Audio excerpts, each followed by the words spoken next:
के लिए हमने ये 1 कटोरी पोहा लिया है, 2 हरी मिर्च काटी है, 1 टमाटर काटा है, 1 बड़े साइज की प्याज बारीक काटी है और ये मूंगफली ली है।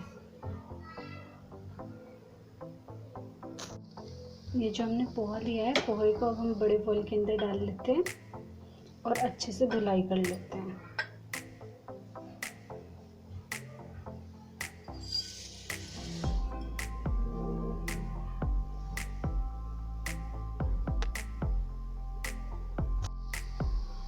पोहे को हमें रगड़ के नहीं धुलाई करना, हल्के हाथ से धुलाई करना है। पोहे के अंदर हम पानी डाल देते हैं।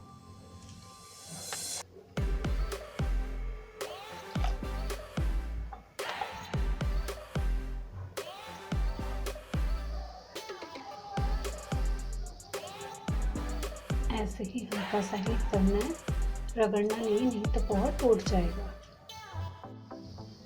अब पोहा हमने धो दिया। पोहे को हमें 5 मिनट के लिए ऐसे ही छोड़ देना, जिससे कि जो इसका पानी है वो सारा सोख ले।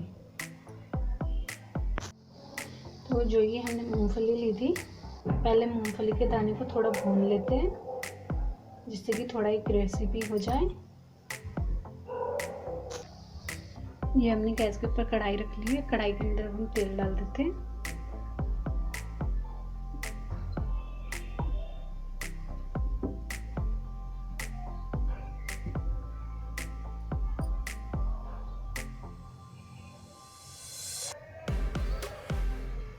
अब इसके अंदर जो हमने मूंगफली के दाने लिए थे ये भी डाल देते हैं, जो ये दाने लिए थे।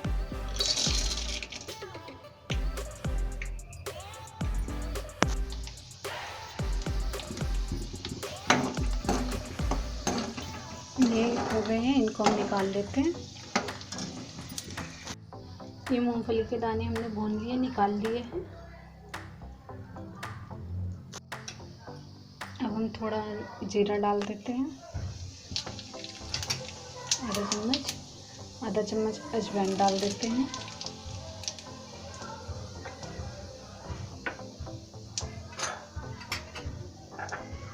और ये जो हमने कड़ी पत्ते 4-6 कड़ी पत्ते लिए हैं, कड़ी पत्ता हमारा सूखा हुआ है, इसको भी डाल देते हैं। ये प्याज ली थी कटी हुई, प्याज को भी डाल देते हैं।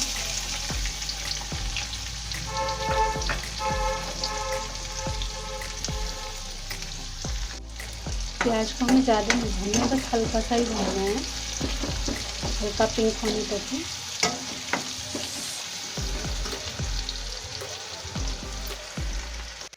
ये देखिए प्याज हल्की सी पिंक हो गई है। तो हम हरी मिर्ची डाल देते हैं। जो हमने टमाटर लिए थे, टमाटर भी डाल देते हैं। इनको अच्छे से मिक्स कर लेते हैं।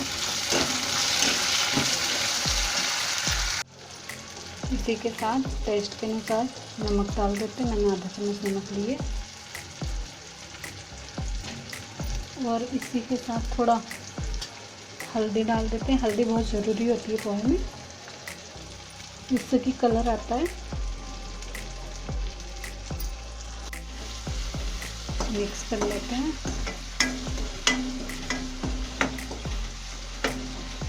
अब मसाला हमारा बन गया। अब हम पोहा डाल देते हैं। देखिए जो हमने पोहा धोया था, और उसको हम चम्मच से ऐसे देख लेते हैं, ये एकदम सूख गया। जो पानी था सारा पानी सोख लिया है इसने। अब इसको हम कढ़ाई के अंदर डाल देते हैं।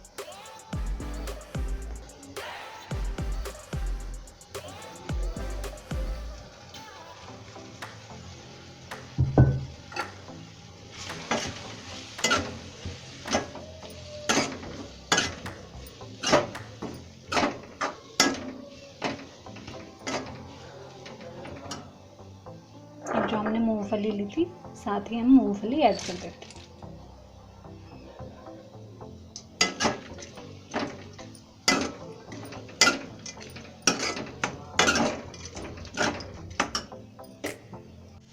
अब देखिए पोहा हमारा बन गया।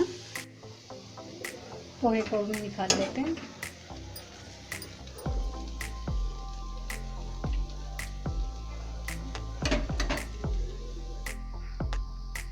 पोहा एकदम रेडी है खाने के लिए। और देखने से ही पता लग रहा है पोहे को कि कितना टेस्टी और यमी है।